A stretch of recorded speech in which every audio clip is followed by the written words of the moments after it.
10 things you did not know Google Assistant could do.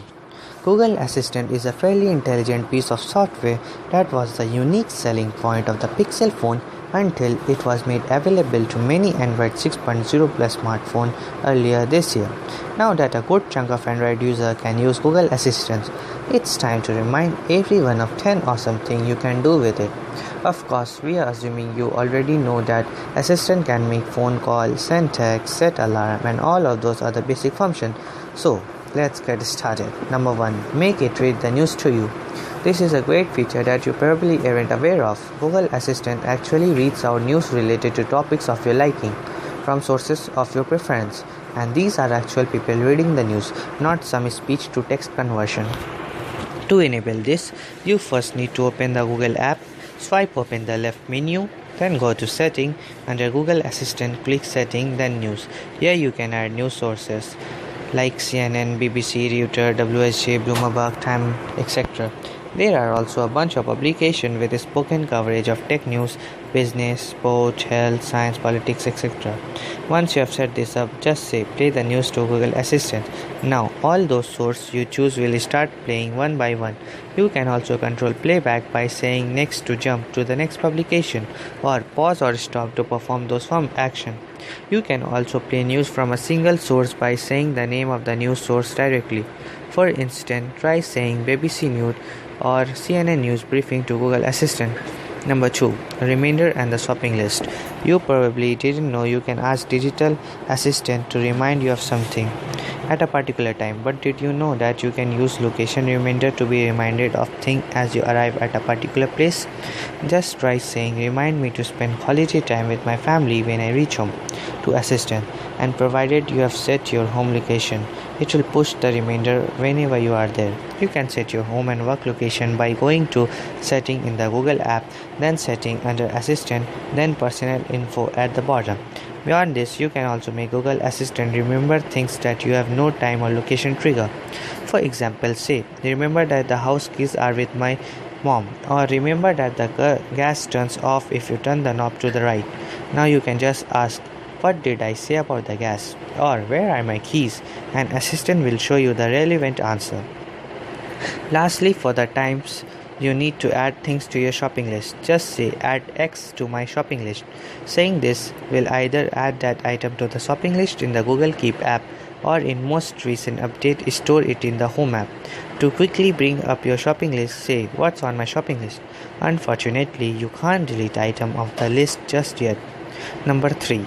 Check flight schedules and other things. If you have used Google at all, you have probably came across knowledge graph at some point.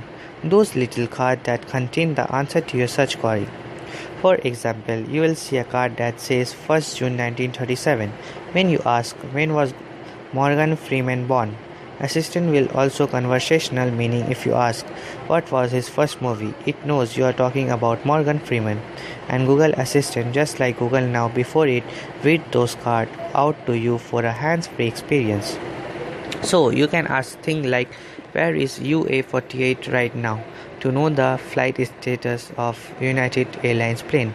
Of course, you can ask about anything you are generally ask Google and have relevant information read out to you. Number 4. Perform all kind of conversion. Just like Google's web search, you can also use Assistant to convert one unit to another. Ask how many kilometer is 10 meter, or how many US dollar is 6,000 Indian rupees, and you will get the converted value shared out aloud to you.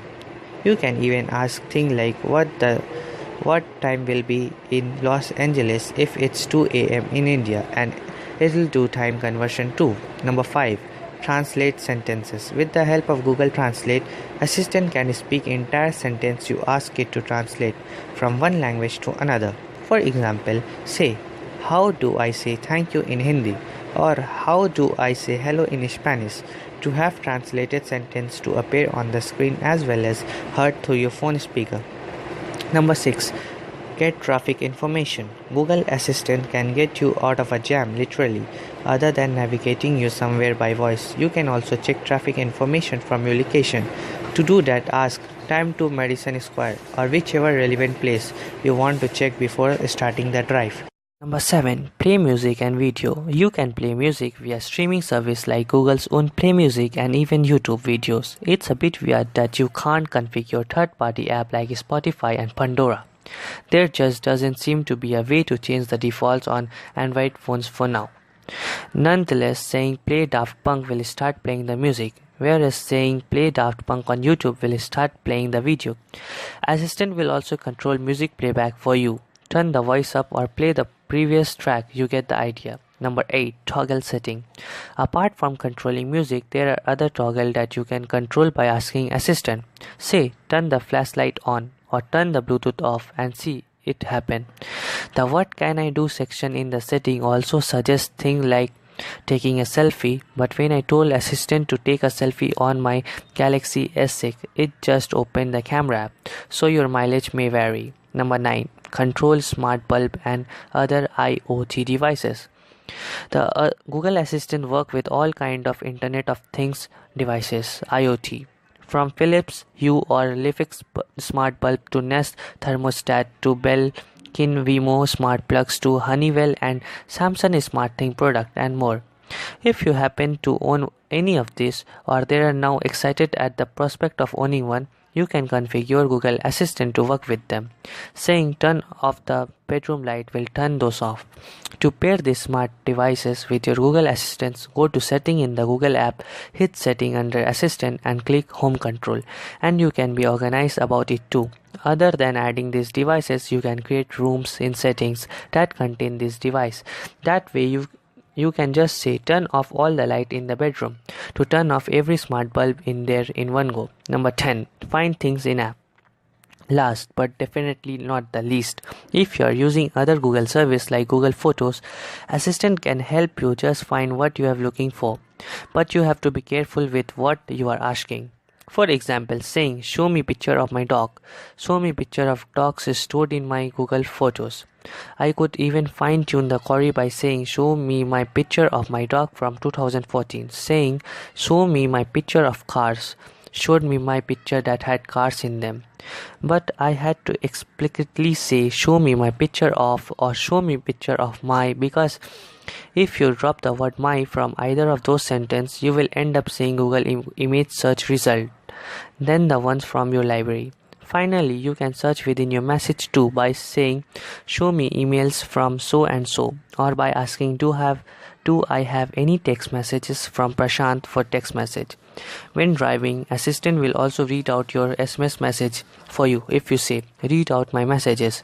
It's a shame through that it can't read out chats from instant messaging app like WhatsApp or Telegram yet. How do you use Google Assistant? If you have read up until here, you are probably as excited to use your Android phone via voice as I am. You should remember that with time, Google should add more functionality to its assistant software, especially now that a lot more people have access to it. So, are you excited to try this voice command? Which one do you use on a daily basis? Share with us in the comments below. And thanks for watching. Please do subscribe and share our videos to support me. Till now, I'm Mohammad Arshad signing out.